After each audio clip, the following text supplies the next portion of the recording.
Hey there and welcome to the Unit 1 1.2 descriptor mini lesson. In today's video, I'll be going over 1.2. I can apply the law of conservation of mass to situations involving change. If you're looking for the descriptors located here, this point. So the best way to visualize this experiment or this descriptor is to look at an experiment that I've outlined here for us to see, okay? So here on the left of your screen, what we do have is a balance, and on the balance is a flask, and the flask is filled with vinegar, and there's baking soda in the balloon here at the top. We can consider this a closed system because the reaction vessel is sealed. Nothing's going to enter or leave the system at all. So the way this experiment starts is that you grab hold of the balloon here, and what we do is we invert it, and then all the contents from the balloon will enter the flask. So in doing so, the baking soda mixes with the vinegar, and as we see over here, a gas is being produced from left to right. So I found a video on YouTube that'll help us kind of visualize what's going on here. So here we go.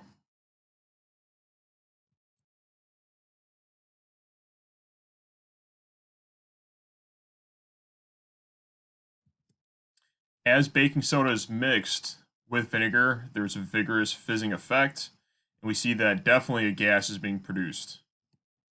So looking back at our initial experiment now, we can pose a question. Would the mass of this flask with the sealed balloon change at all? We see here initially that the mass is 38.66. As everything does react, what would happen to it? Pause the video here at this time and try to answer that question for yourself.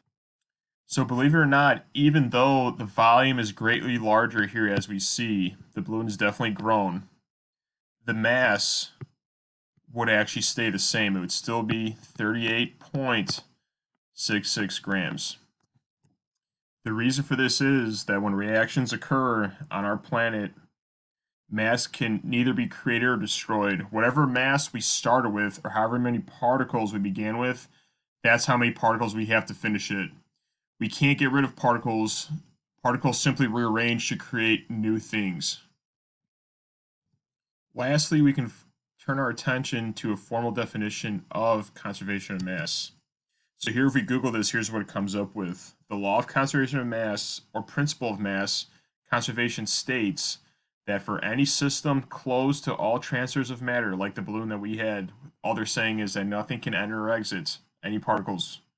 The mass of the system must remain constant over time, as the system's mass cannot change, so quantity can neither be added nor removed.